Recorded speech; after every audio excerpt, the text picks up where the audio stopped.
আমি আসলে আমার ছোট্ট করে অনুভূতিটা বলতে চাই যে ইনিশিয়েশনটা কিভাবে হলো। একদমই শুরুর গল্প যদি বলি, সেটা হচ্ছে যে আমি প্রতিবার ঈদ করতে আমার গ্রামের বাড়ি যাই। আমার আব্বা আম্মা ওখানে থাকেন। প্রতিবার যেটা হয় যে পত্রিকাগুলোর ঈদ সংখ্যা বের হয়, এই ঈদ সংখ্যাগুলো আমার বাবার জন্য নিয়ে যাই।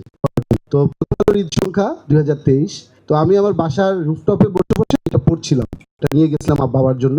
তো একটা গল্প পড়তে পড়তে আমি ওই সময় হঠাৎ আমার কি একটা অদ্ভুত, তখন আমি অন্য সিনেমার গল্প অলরেডি আমি নিজে নিজে সিদ্ধান্ত নিয়েছি যে অনেক বছর পর সিনেমা বানাবো, কিন্তু এই গল্পটা পড়ার পরে হঠাৎ করে দেখলাম যে আমার অনেক কান্না পাচ্ছে।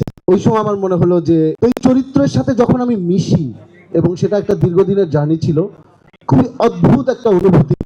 মানে এটা আমার নিজের ইন্সপিরেশনের জন্য মানুষের জীবনে অনেক প্রতিকূল পরিস্থিতির মধ্যে পড়ে একটা মানসিক শক্তি কত বিচিত্র, কত স্ট্রং হতে পারে, কত যে সেখান থেকে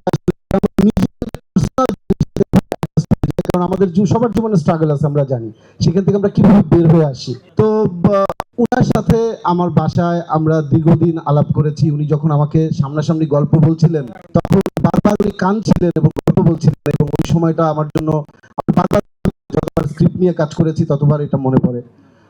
এরপরে সত্যিকার অর্থে খুবই অদ্ভুত বিষয়, একটা ডায়েরি গিফট করে আসলে ডায়েরিটা একটা বড়, ডায়েরির ভিতরে অনেক কিছু ফিল্মে আসবে, কারণ আমরা আসলে ইন্সপায়ার্ড হয়ে একটা চরিত্রের গল্প লিখি, কিন্তু এটা যে মূল বক্তব্য ওই ডায়েরির ভিতরে, হয়তো ডায়েরি কোনো পাবলিশ হবে, উনি যদি অনুমতি তারা দেখবেন। এটা অসাধারণ একটা ডায়েরি, অসাধারণ। এটা আমি সারা জীবন মনে রাখবো, ডায়েরিটা এখন আমার সংগ্রহে আছে।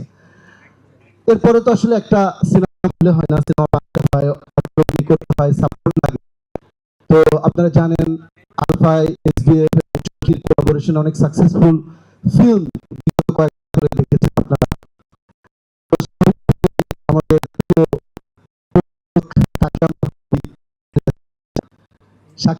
বলার পরে সাধারণ ব্যাপার, এবং অন্যান্য প্রডিউসারের কাছে যে যখন আমি গল্প পিচ করি, তারাও খুব মানে আমাকে ইন্সপায়ার করে যে এরকম গল্প তো শুনি নাই।